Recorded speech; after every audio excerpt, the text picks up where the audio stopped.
Greetings, hello family and friends. Thank you for joining me today. Today's topic is going to be serving and saving yourself. So, who is this for? This is for caregivers in general. So, anybody that's working and helping human services and social services, or even parents, or children that's taking care of their parents and stuff like that. Anybody who supports historically marginalized people or take care of and support vulnerable populations, or may even be part of that population. So that's who this is for, because I want people to get some meaningful value from this session. I want people to walk away. This is for people that's in abusive situations, for people that's in, sketchy situations, people in questionable situations. It can also even be for people that's working in a hostile employment environment. Sometimes we are in situations that we know aren't good, but we don't know exactly what and how to get out of it. So this is things that you'll need for this session. An open mind. That right there, you're not going to agree with everything that I say. Nobody should agree with everything I say. But the goal is to pull out the tools and the tips that's going to work for you. So listen to it. Listen out. It's going to bump up against. It may bump up against some of your personal beliefs. But hear it out. Think about it. And like I said, don't be a follower. Be a student. Be a student of what's going to serve your interests and what's going to serve your purpose. What's going to get you closer to meeting your mission in life. Another thing you'll need is a pen and a notepad. You don't have to necessarily be a pen. It can be a pencil. But you need something to write with and something to write on, to take some notes on. Because the goal is to give you something actionable, some kind of tips, tools, strategies that you can walk away from and say, you know what, this is what I'm going to do today. This is the action I'm going to take. And then this last piece is probably one of the most important pieces. It's the courage to act. If you are in a dangerous situation, like I said, even a sketchy situation, that I definitely urge you to have the courage to act. And it's like, I know you've heard that story. The only difference between that brave warrior and the coward is action. They both feel the fear, but the warrior acts. He takes action. So I'm asking you to be a warrior on your behalf today. Or if you know somebody vulnerable, to advocate. That's what I'm a big part of. I advocate for historically marginalized populations, especially the vulnerable. And I also train leadership on how to train their personnel, on how to train their direct care staff, how to train them on how to manage conflict, risk management, if management, things to that effect. So this is something that's important to me, and I'm going to tell you a little story about when I was in a similar situation. As a kid, I had a relative, I had an aunt that was an alcoholic, and she was violent. She would get drunk and she would get violent. And I started running away. My brother would bring me home. I would run away. I would just keep running away because it got to where I would be at home drawing. She would come home, literally step on my hand, step on the picture, cuss me out, kick me, stuff like that. Now my grandmother would be asleep because my grandmother worked graveyard shift. And I had another aunt there, but I think that aunt was equally afraid of this other aunt. Now, I wasn't staying with my mom. Me and my mother had a challenging relationship. My mother no longer lived in the same house with my grandmother. I stayed with my grandmother. Me and my older brother stayed with my grandmother. So, and my mom had moved away. So my mom wasn't around. So I didn't have nobody to advocate for me. And I was a tween, 11, 12 years old, maybe 90, 95 pounds, not very big. And this aunt had served time and had some kind of studdish characteristic, was kind of muscular, tatted. And in retrospect, now I understand what was going on. But then as a kid, I was just confused. I was just afraid. And I came to a turning point in my life where one day I got home from school and dishes was piled up. And as soon as I got in, this particular aunt was like, get your punk butt in there. She didn't use the word butt. And I'm going to refrain from cussing just because I want this to reach the widest audience possible without offending anybody. So she's like, get your punk behind in there, wash them dishes. So me being pretty carefree, I'm like, you know what? Okay, somebody been playing Jenga with the dishes. But you know what? Okay. I set my book bag down, whatever. So I'm, taking all these pots, taking everything out, run some dishwater, and I'm just humming. I used to want to be a singer, so I'm humming. So I guess it just annoyed her that I wasn't ticked off. But then she come up behind me, you know, what the F you singing for? What the you humming for? Shut up, blah, blah, blah, EMF, this, and that. So then that was followed up with a sucker punch. And that sucker punch, it had like a ledge. And I was leaning over because I was kind of short. I was leaning over. But it had a ledge. And when she punched me in the back of my head, it made my head go forward and hit my nose. And I started bleeding. And I used to have, I got this big snot locker anyway.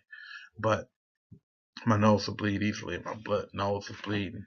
But it was just the tipping point for me. And it was a point to where I'm just like, this the killing point for me. I was like, I can't take it no more. I've been running away.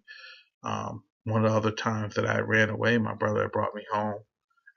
He brought me home and I came up the steps, he left and, she pinned me up on my way up the steps because had brought me back home. And she was like, why you run away? And I didn't want to say, well, run away because I'm tired of you abusing me. So I would just hunch my shoulders. I don't know. She's like, you don't know, punk? So she took me, and this was up on a second story, and she dangled me over the banister. And she's like, I'll drop you. Say I won't drop you, So I'm scared. I'm thinking she gonna drop me. She pulled me back over, and she was like, stressing out my mama. So her mama was my grandma, and she was like, so when mama asks you why you run away, you better tell her because you wanted to. So she grabbed me, got me hold me like by the back of my neck. And I want to kind of stress there wasn't just the fear of her. The way my family operated was my aunts, uncles, my grandma had 12 kids, and they did not, like my mom didn't play. My mom was a super disciplinarian, and she wasn't no joke. You didn't want no beat down from my mom. My grandma wasn't no joke. But if you disrespected one of them, you disrespected all of them. So to talk back to my aunt or something, I was gonna get it from, maybe a couple of my uncles, my other aunts, and of course they just didn't play that talking back like today. The talking back, talking reckless to your parents, and no, they didn't play that. So it was a culture of fear that was installed to where you knew if you talk crazy to one, you was gonna get the wrath of maybe two or three others. So just kind of want to put that to contextualize my story. So as I go back in there, just like she said, my grandma was like, "Boy, where you been? This and that. Why you running away? Why you keep running away?" And she's like, "So why you running away?" Then that's when she kind of nudged me in the back. I was like, "Cause I wanted to." Boy, why did I say that? My grandma slapped me silly. She's like, "Boy, you don't want to be here. You can go back, stay back with my mama." Well, like I said, I had a challenging relationship with mama. They won't go do that. But so because in some ways that was equally abusive, being at my mom's. But basically, what did I learn from that? Long story short, gonna edit a lot of pieces. I end up getting to the point that night when she sucker punched me. I was at that point, so I said to myself, this is it. I can't take it no more. So I reach up in the cupboard. I grab some butcher knives, put them down in the sink, and I tell myself, if she even much as bump me again tonight, I'm gonna turn around and I'm gonna do everything I can to be the only person standing. I'm gonna stab her fast and furious as I can because I just was at a breaking point. And just remember tears running down my eyes, and I could taste that blood on my lip, coming from my nose. And but this is also why I believe in God, because that night I felt the wood vibrating as she walked behind me. And then I just remember grabbing, palming that knife, and I'm getting ready just to turn around and potentially make the biggest mistake or the biggest action of my life. But I just couldn't take it no more. And she stopped mid stop for whatever reason.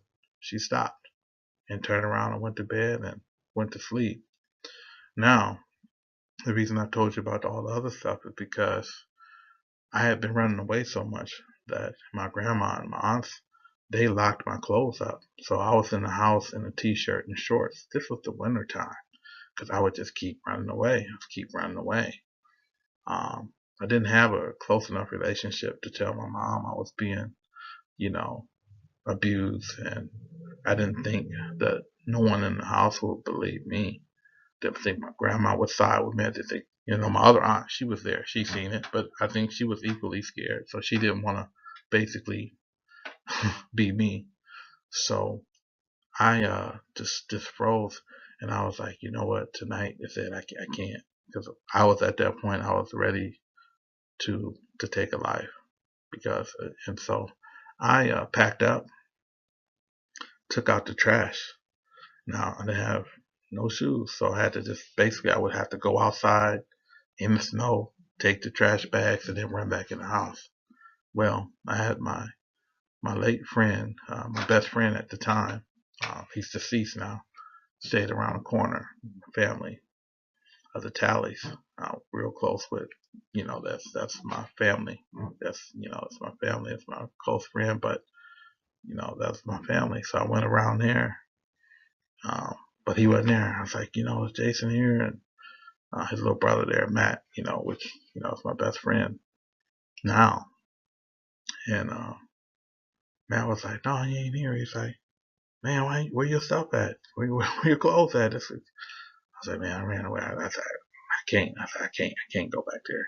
I can't go back there. And so he gave me some clothes and stuff.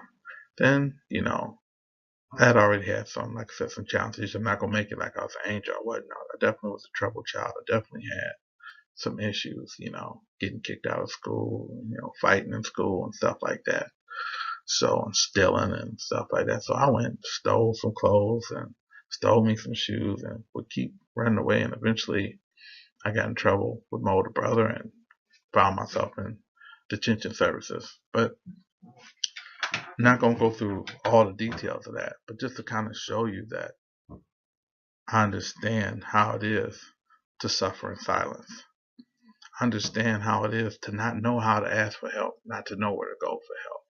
And as a kid, I just didn't know where to go. I didn't know who to reach out to. My friends knew some of the stuff, and a lot of stuff I was just ashamed of. And part of that was shaped by that notion of, you know, of being a male. Don't be a punk, don't be soft, don't be a chump. So a lot of that informed a lot of my younger younger years. That's what informed my notion of masculinity, my notion of what a man is. To not be a punk, to not be crying, to not. So, but I suffered in silence, needlessly so. It was help out there. It was people who would have been willing to help if I had to know how to reach out for it.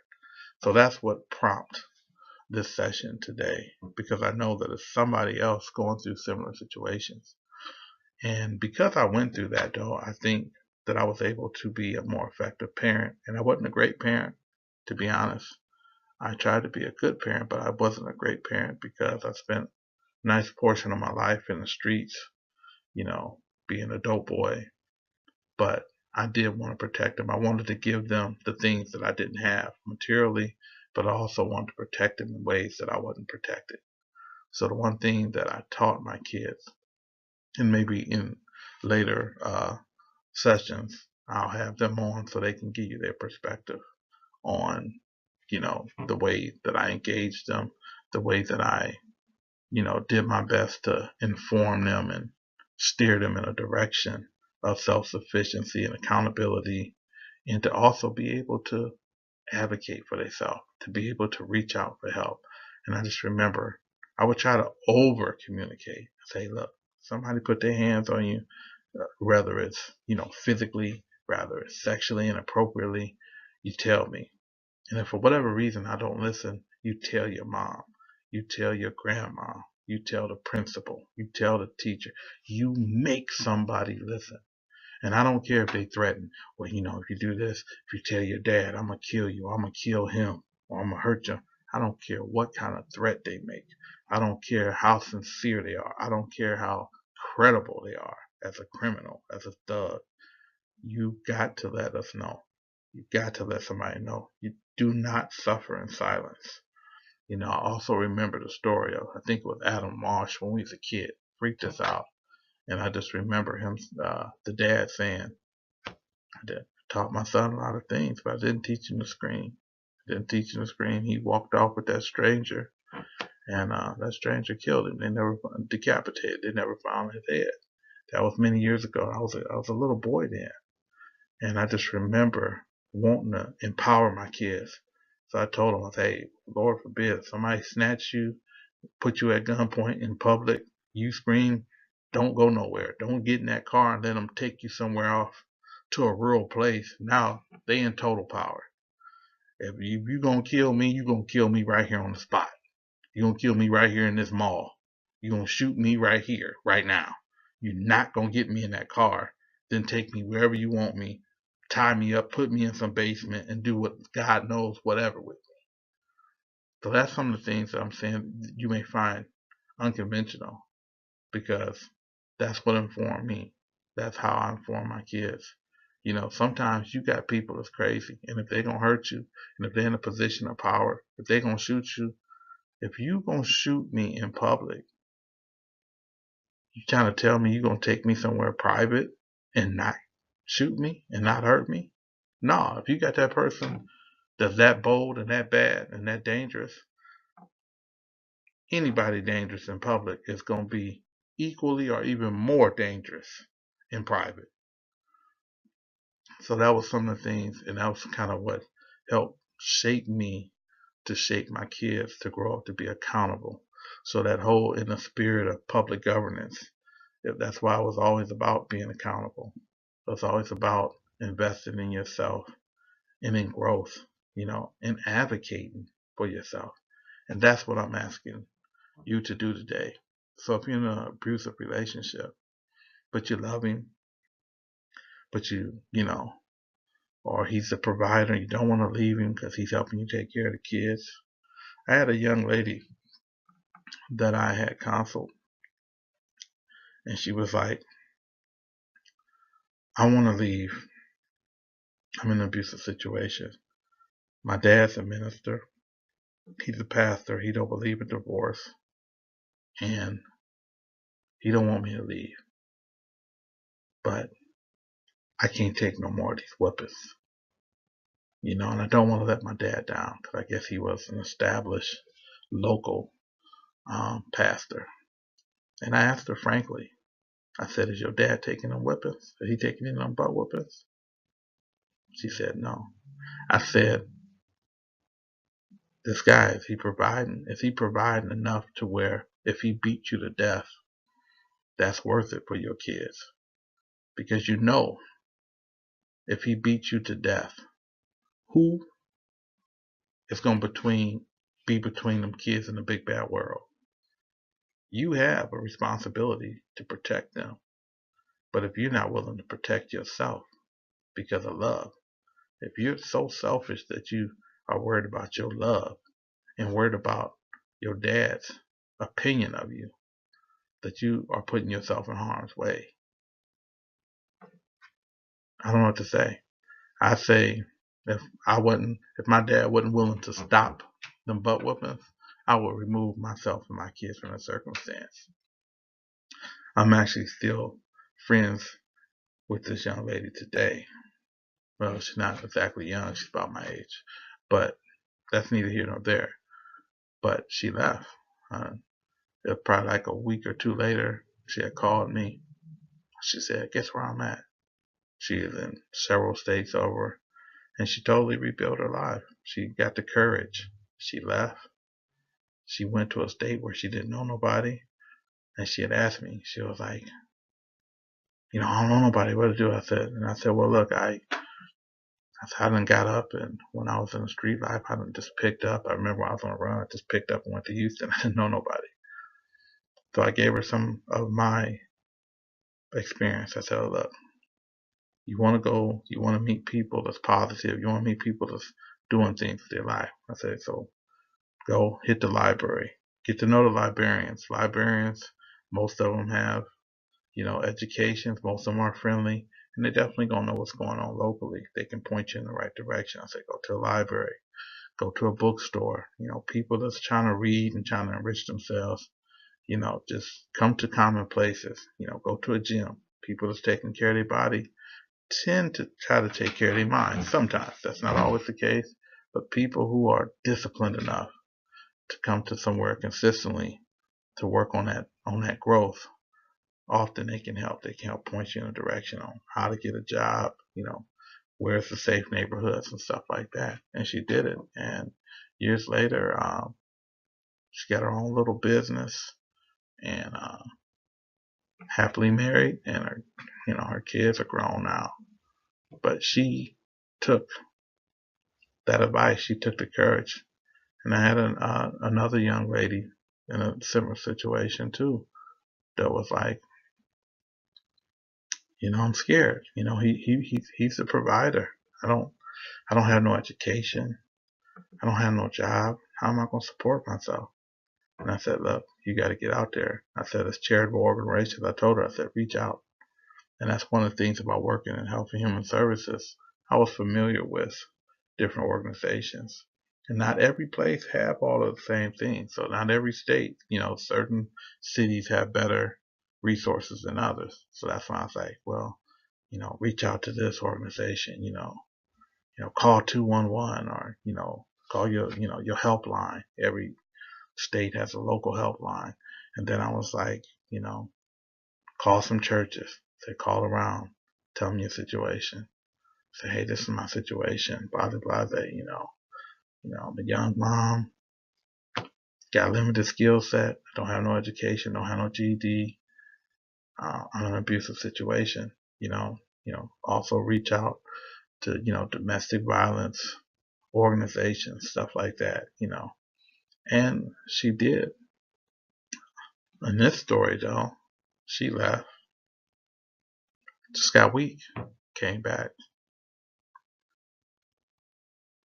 This particular young lady ended up getting beat real bad, nearly got, beat to death. At that point, she finally found the courage to leave. But, she got permanent scars, permanent issues with her sight. But it took that near-death experience for her to get the courage to act permanently, to leave and not come back. So, what do I want you to take away for today? I want you to write down, I want you to analyze your situation. Are you in a healthy situation? Yes or no? Go ahead, take some time, write it down. If your answer is no, what are you going to do about it? Are you willing to leave? Are you willing to seek a support group? So the first thing you got to do is analyze your situation. Are you in a healthy situation? Is your mate controlling everything? They're going through your phone, limiting your friends you can have on social media, limiting the time that you can spend with your loved ones. Are they coming to your job? So these are things to think about. Are you working in a hostile environment? Is your boss intimidating you? Are you done finally got a decent job where you're making decent pay and you don't want to leave it? It's safe, man, I'm finally making $16 an hour, and you got somebody that's kind of intimidating you. Is that a situation? If it is, write down yes. If so, what are you going to do about it? So one, if you're in an abusive situation as far as home, reach out. Reach out. Seek support. Seek support groups. Domestic violence, it's helplines. Look there. Call, Google, helplines in your place, the different 211s, and it may be different in different states. Whatever state you in, whatever city, reach out for different. Seek support. So analyze your situation. Seek support. Call these different places. And if you're at work and you're experiencing this, reach out. Reach out to different employment services. Start reading up on reach out to your human resource. And if maybe they too buddy, because sometimes it's a small organization and the manager may be too buddy with the human resource. If that's the case, you want to reach out to equal employment opportunities. Reach out, look out to that. Look in different things and make sure that you're being advocated for. Reach out, maybe get free consultations from a local attorney or something like that about working in a hostile employment environment.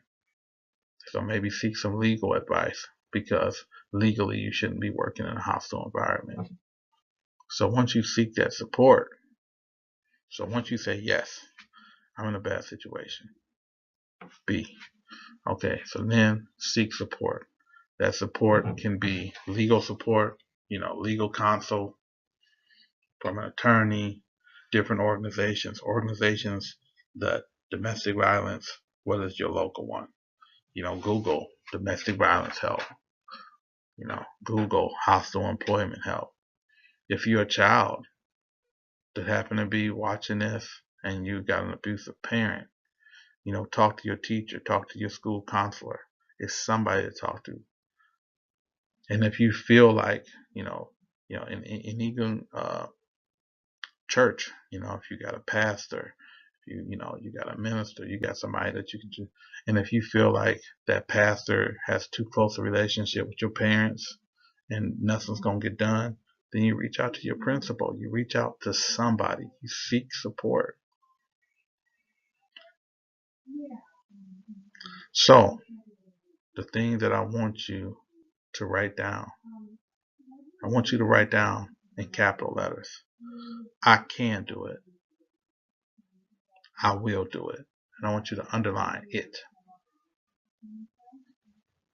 And it is, I will leave if need be.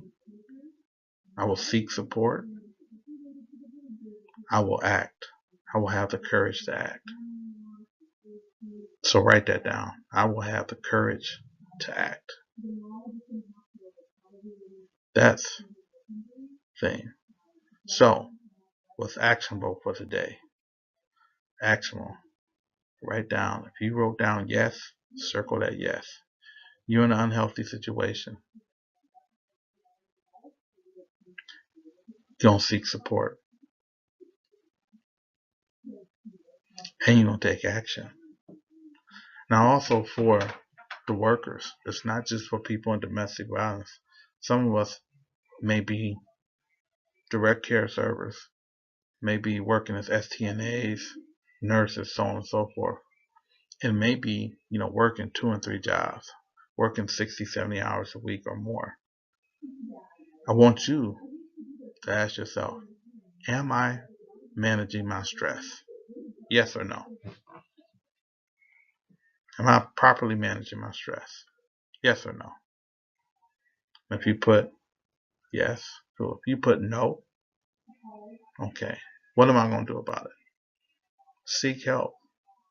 So, if you're stressed and you're not sleeping, skin breaking out, hair breaking off, I want you to seek stress management. So do a quick Google search. Reach out. Stress management. How to manage your stress. I want you to, look into things of how to reduce that stress. Workout, meditation. That stress management is important. Are you depressed? Do you feel like hurting yourself? Do you feel like harming yourself? And if that's the case, reach out. Reach out to, a hotline, help hotline, about depression, about suicide. If you feel like hurting yourself, you know, it's, there's some hotlines out there. So, put, suicide top, go to Google or search, get on your phone, you know, suicide prevention, mental health. Most local places have it. In the event that you can't or don't have the resources, your county doesn't have mental health services or suicide prevention services, because suicide is taking a lot of lives, a lot of lives. Some studies are saying that, suicide deaths are taking more lives than a lot of the secondary deaths. Things like, you know, heart attacks and stuff like that. It's starting to rival that. It's starting to rise, skyrocket to that point. I don't have the studies right in front of me. Next time I will. I'm just speaking off the top of my head right now. But even without the hard data in front of me, just from when I was working out in Montana at the time, when I was working there a few years ago, it was the suicide capital of the country. So I know it's very real. And out on the reservations out there with the Native Americans, they have a particularly high incidence of suicide. So I'm not just speaking from some stuff that I read or whatever. I know that it's very real. And I also worked with the mentally ill um, at a PACT as a PACT case manager, and we dealt with people that were homicidal and suicidal, and some of them actually succeeded in harming themselves. So if you're stressed and you need mental health help, seek it. Don't be ashamed. Have the courage to act. So ask yourself, am I stressed? Am I depressed? Do I think about hurting myself? If the answer is yes, seek help. If you don't have no county or, state services, I want you to reach out to charitable organizations. Look up churches. Type your local churches. It's some kind of local church, regardless of the denomination. Say, hey, I need help. Can you point me in the right direction? Because that's what these churches do, and a lot of times they're underutilized resources. And some of you may be more self-directed and want to go to the library, get some self-help books. That works too. Sometimes some of the self-help books and personal development, I was big on that. I read a book called The Power of Nice. It was a good self-help book. Joyce Myers had some decent self-help books. T.D. Jakes, of course, Tony Robinson. It's a lot of them. I've read a lot of them over the years. Some of the titles flee me right at the moment, but I know sometimes you need that immediate. And also, the Chicken Soup of the Soul. Those books are real good in terms of helping people heal and helping people overcome, seeing survival stories.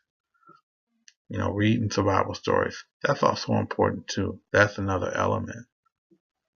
So, but seek support from different organizations. If you got coworkers that you're pretty close to that you actually think maybe it'll help, that you're actually friends outside of the work, you can say, hey, I got a situation. Just know where I can get some help. Now that's a very, very last resort. That's because I really don't like to bring that kind of energy, but sometimes you don't have it at home. Sometimes your family are not your support group. Sometimes you actually have friends that you work with. That does happen.